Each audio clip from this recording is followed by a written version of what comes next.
Olá pessoal, sejam bem-vindos aos comentários de jurisprudência do mês de janeiro do TST, que na verdade é uma retrospectiva, né, porque a gente está ainda em recesso judiciário. Então eu selecionei para vocês as principais decisões do TST do ano passado e que vocês vão relembrar aqui comigo com uma forma de revisão de informativos aí para o seu concurso da advocacia pública. Tudo que é mais importante a gente tentou garimpar, que são frutos já dos comentários do ano passado, a gente trouxe aqui para vocês.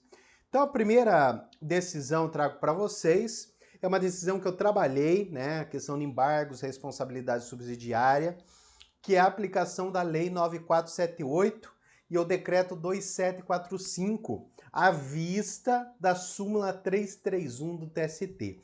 Todo mundo lembra que aquela súmula 331 fala da responsabilidade subsidiária nas relações trabalhistas, muito invocada em situações onde o Estado é o ente beneficiário, por exemplo, de um contrato de terceirização de serviços de trabalhadores, né?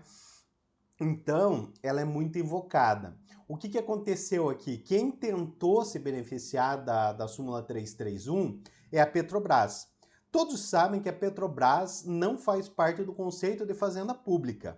Ou seja, nós temos a administração pública direta e a indireta, que vai ter autarquias e fundações públicas. Até aí engloba a fazenda pública, ou seja, é um regime jurídico de direito público. A Petrobras faz jus ao gênero chamado sociedade de economia mista, que rege-se pelo direito privado. E é isso que acontece aqui, ó. Na última parte, o TST julgou o seguinte: na espécie, o contrato de prestação de serviços em favor da Petrobras iniciou-se dia tal, logo aplica-se a hipótese ao regramento licitatório específico previsto na Lei 9478, regulamentado pelo decreto tal, que impõe à empresa estatal a submissão às regras de direito privado. Portanto, incide o entendimento do inciso 4 à súmula 331, aplicável às terceirizações no âmbito da iniciativa privada, resultando cabível a responsabilidade subsidiária da Petrobras. Então aqui não se aplica aquele entendimento do Supremo Tribunal Federal, aquele entendimento do próprio TST, que você tem que perquirir a culpa na fiscalização do contrato administrativo, aquele entendimento supremo na ADC 06 ou ADC 16, agora me fugindo a memória, acho que é ADC 16, que falava, né, declarou a constitucionalidade da lei de licitações, né, 8666, que fala que a responsabilidade somente pode ser atribuída para a fazenda pública diante de uma falha de fiscalização. Tá? Então aquele entendimento não se aplica à Petrobras. Aqui se aplica a responsabilização da iniciativa privada. Tá? Outro julgamento que eu trago para vocês é também conflito de competência empregado contratado por meio de sítio eletrônico de intermediação de mão de obra. Ó, bem interessante hoje, na época aí pós-pandemia, trabalho virtual, home office, né?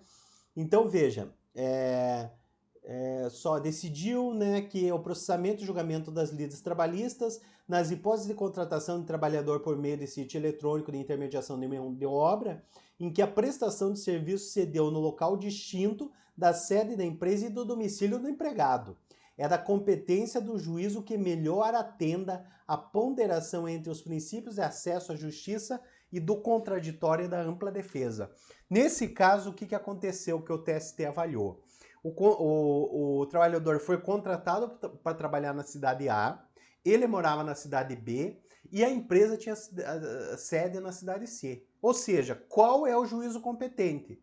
Nesse caso, o TST não escolheu nenhum. Ele disse: tem que ser ponderado e o melhor juízo que atenda ao contraditório, a ampla defesa e a ponderação dos princípios trabalhistas é ali que vai ser entendido como juízo competente.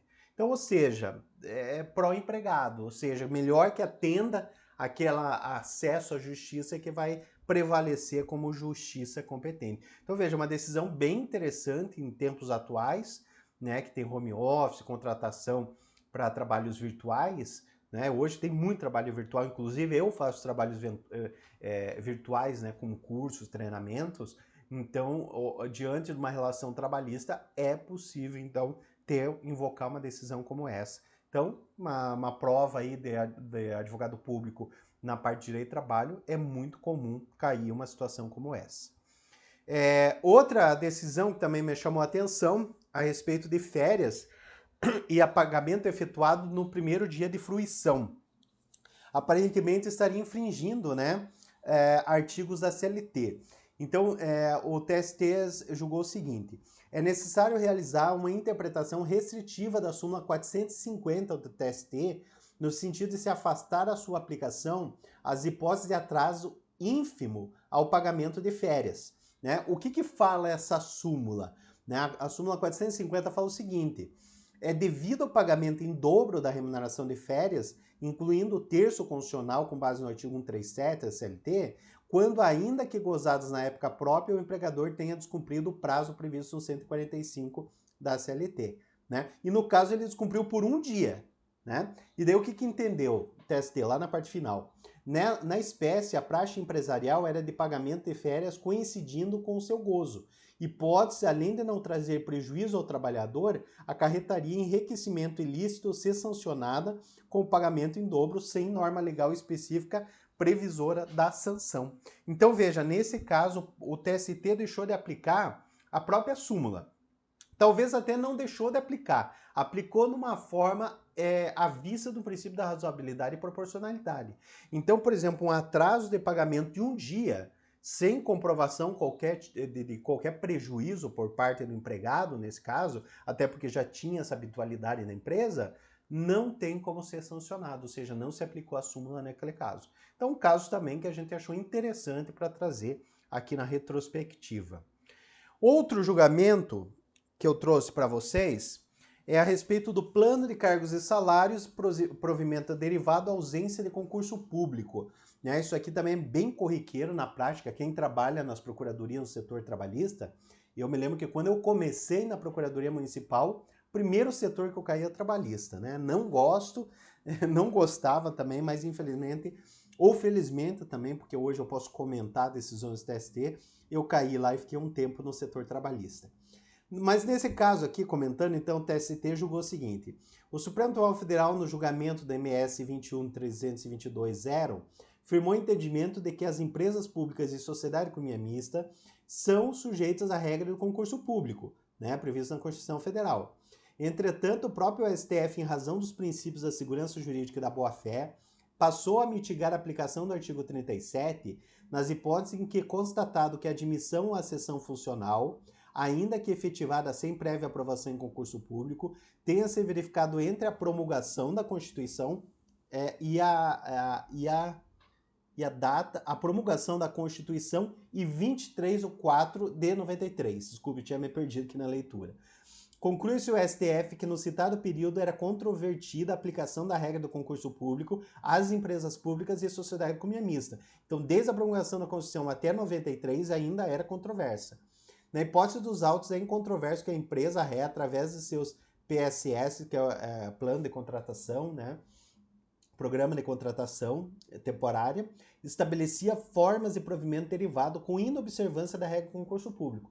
Tal situação foi convalidada até a prolação da sentença, estando em desacordo com a jurisprudência dessa corte do STF. Então veja, pessoal, muitos até podem confundir que o concurso público ele era obrigatório e iria ser anulado todas as contratações após a promulgação. Não, até abril de 93 ainda era controvérsia. Então o STF e o TST aceitaram essas contratações sem concurso público. A partir dessa data, não mais. Então qualquer contratação que teria caráter definitivo, porque o PCCs ou PSS, que chamam, contratações temporárias, são legítimas, não são ilegais. Agora, você contratar e ter caráter definitivo sem concurso público, aí você tem uma ofensa à regra do concurso público. Aí não pode, aí não é aceitável. Né? Então a gente tem que tomar cuidado com essa decisão do TST. Então tudo após essa data seria ilegal. Outra situação também que girou aí nas redes de notícias é a questão do vínculo empregatício entre motorista de aplicativo e a Uber, né? Ver se teria um vínculo empregatício ou não. Atualmente até voltou à tona no TST com uma possível tendência de mudança, mas até então nós temos essa decisão como prevalente. Então aqui, ó, diz o TST, em relação às novas formas de trabalho, a incorporação de tecnologias no trato de relações interpessoais que estão provocando uma transformação profunda no direito do trabalho, mas carentes ainda de regulamentação legislativa específica. Deve o Estado, atento às mudanças, distinguir os novos formatos de trabalho daqueles que está diante de uma típica fraude em relação ao emprego, de modo a não frear o desenvolvimento socioeconômico do país, no afã de aplicar regras protetivas do direito laboral e de qualquer forma de trabalho. Então aqui, a gente até comentou aí no ano passado, que não há configuração, por exemplo, da habitualidade, não há subordinação jurídica. Mais à frente aqui, eu trabalhei, pulei aqui, a questão da remuneração, o caráter do autônomo, que ele pode perquirir sua própria remuneração, ele não tem uma fixação de horário, não tem remuneração fixa. Então, nesse julgamento aqui, o TST, ele entendeu que não haveria esse vínculo de emprego. Não haveria essa configuração do vínculo de emprego. Até depois no slide você pode ler com bastante calma esses fundamentos e tal, mas nessa decisão aqui, então, da quarta turma, não prevaleceu o vínculo de emprego. Mas já adianto que recentemente já saiu outra decisão que reconheceu, então ainda vai ter muito pano para manga aí na discussão. Mas até então nós temos essa aqui como uma decisão paradigmática aí, a questão envolvendo o Uber e motorista do aplicativo. Aqui uma questão de processo do trabalho, muito interessante. Porteiro que demora para entregar citação, empresa é condenada à revelia. Com a demora, a empresa faltou audiência e foi condenada à revelia. Para o TST, o endereçamento da correspondência estava correto e, por consequente, a citação foi irregular. Então, nesse caso aqui, o TST não aceitou o argumento, até porque é ilógico esse argumento, do porteiro atrasar a entrega da citação. Então isso aí não é problema do judiciário e nem da parte autora, é problema da organização da empresa ré, né? Então se o porteiro recebeu, aplica-se aí a teoria da aparência e não tem nenhum choro aí para ser feito. Ou na verdade, só tem o choro, mas não tem nenhum argumento. Outra questão que também gerou aí no TST no ano passado, a respeito da jornada de trabalho do advogado admitido mediante concurso público. Entendeu o TST que, conforme jurisprudência consolidada nessa corte, em relação à jornada de trabalho de advogado empregado, contratado mediante concurso público, após o advento da Lei 8.906, aplica-se o princípio da vinculação às regras do edital do concurso público, concluindo-se que a previsão de jornada de 8 horas de trabalho no edital do concurso equivale ao regime de dedicação exclusiva.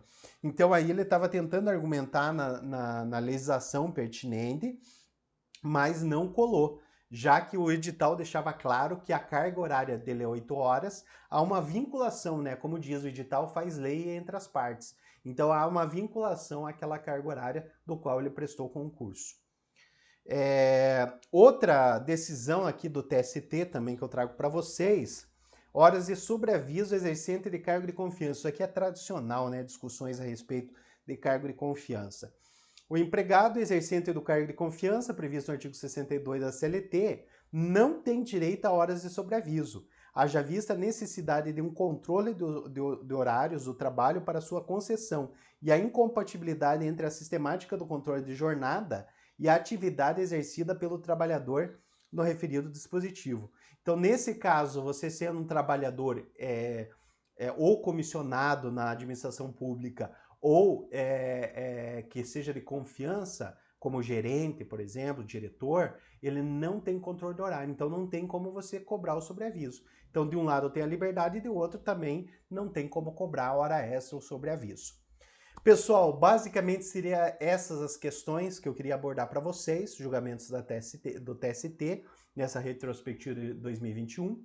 Aqui me despeço de vocês, né, como nos outros informativos eu mencionei, eu estou me desligando da aprovação PGE, né, em razão de outros compromissos profissionais, mas deixo o meu agradecimento muito especial para a equipe PGE, para todos vocês aí que nos deram audiência até a data de hoje, e me procurem pelas redes sociais, vocês têm meus contatos pelo site, enfim, desejo sucesso para vocês, que 2022 seja próspero em concurso público, em saúde, em dinheiro, em família, enfim, tudo aí que tenha de bom para vocês.